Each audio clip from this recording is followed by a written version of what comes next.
नमस्कार दर्शक मित्रों, जनमत की पुकार में आपका स्वागत है।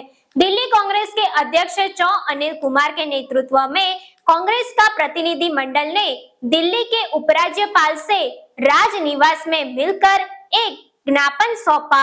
दिल्ली कांग्रेस के अध्यक्ष चौ अनिल कुमार के नेतृत्व में कांग्रेस का प्रतिनिधि मंडल ने दिल्ली के उपराज्यपाल से राजनिवास में मिलकर एक ज्ञापन सौंपा।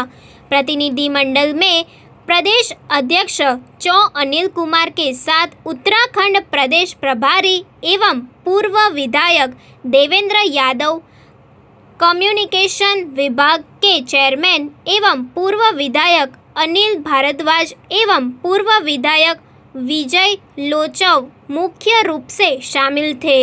आज दिल्ली कांग्रेस के वरिष्ठ नेताओं का एक प्रतिनिधि मंडल मिला, जिसमें आदरणीय देवेंद्र यादव जी, हमारे पूर्व विधायक विजय लोचव जी, अनिल भारद्वाज जी, हम लोग एक दिल्ली के जो किसान हैं, पिछले दिनों जो आप लोगों के माध्यम से एक चर्चा दिल्ली में बनी हुई है कि दिल्ली के जो कृषि योग्य ज़मीन है उनका सर्किल रेट को रिवाइज किया गया और दिल्ली को 4-5 श्रेणी में बांट करके एक प्रस्ताव भेजा गया एलजी साहब को। इस प्रस्ताव को जब हमने खंगाला जांचा तो उसमें जो खास तौर से जो ग्रामीण देहात है, किसानों में एक तरह से चर्चा का विषय है कि आखिर कैसे हो सकता है कि दिल्ली को 4-5 श्रेणी में बांटना। अब से पूर्व में इस तरह की कोई भी कैटेगरी दिल्ली में नहीं होती थी। जब सर्किल रेट बढ़े, पिछले लगभग 7 बार दिल्ली के अंदर सर्किल रेट बढ़े, तो कहीं पे भी, चाहे कांग्रेस की सरकार रही है, इससे पूर्व कोई भी सरकार रही है, उन्होंने समान रूप से दिल्ली को देखा है और समान रूप से हर किसान की उस भूमि को सर्किल रेट में डिवाइड किया।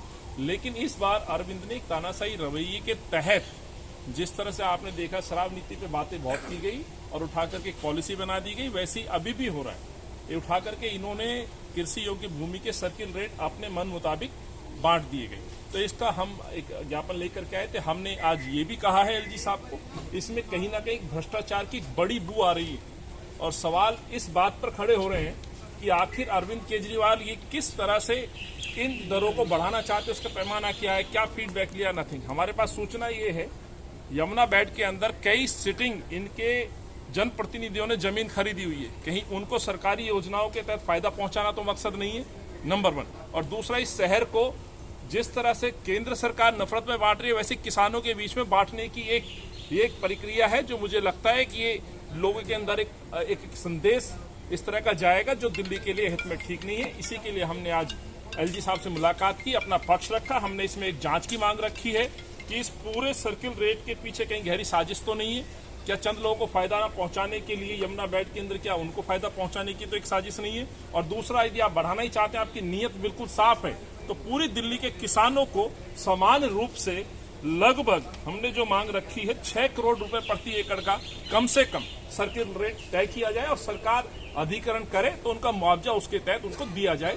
ये सबसे बड़ी महत्वपूर्ण बातें हमने उनके सामने रखी है और ये भी कहा है एलजी साहब से, इसको जब तक पास ना किया जाए, जब तक आम जनमानस से संवाद स्थापित ना किया जाए। शीला जी एक बड़ा उदाहरण रही हैं। भागीदारी के तहत लोगों के संवाद किए जाते थे, सुझाव लिए जाते थे, राउंड टेबल मीटिंगें होती थी और उस पर निर्णय लिया जाता था। लेकिन अब एक तानाशाही रवैया दिख रहा है, जो केंद्र की सरकार कर रही है वैसा ही कुछ अरविंद केजरीवाल साहब दिल्ली में कर रहे हैं। तो उसी को लेकर के आज प्रतिनिधिमंडल मिला और मुझे उम्मीद है कि दिल्ली के किसानों को और गांवों को बांटा नहीं जाएगा।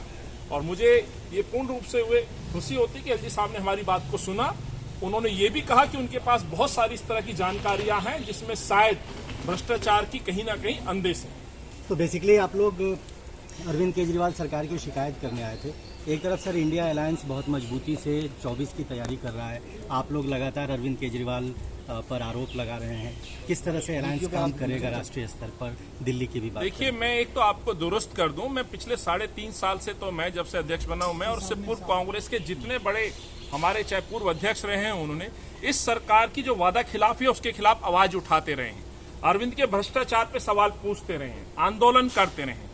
आप लोग इस बात के साक्षी हैं कि कांग्रेस पार्टी वो पार्टी थी जिसने शराब के भ्रष्टाचार महाघोटाले को उजागर किया था। आज उसका नतीजा है कि मुख्यमंत्री जी के सबसे नजदीकी प्रिय मंत्री जेल में हैं, सत्येंद्र जैन जी जेल में हैं। जो जमीनों का खेल हुआ है, सत्येंद्र जैन पे बड़े संगीन आरोप है, तो वो भी देखना पड़ेगा क्या उनकी जमीन भी दायरे में है, क्या अरविंद केजरीवाल अपनी जमीनों का रेट बढ़ाने के लिए तो नहीं कर रहे हैं। ये भी एक बड़ा सवाल होगा।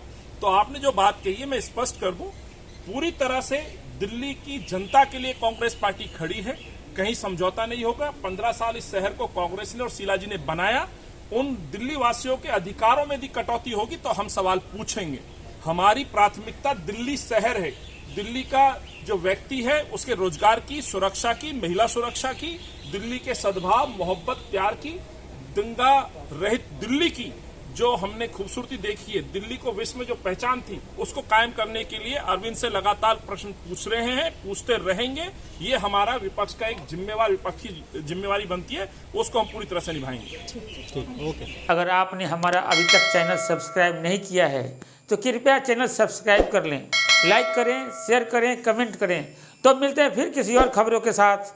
नमस्कार।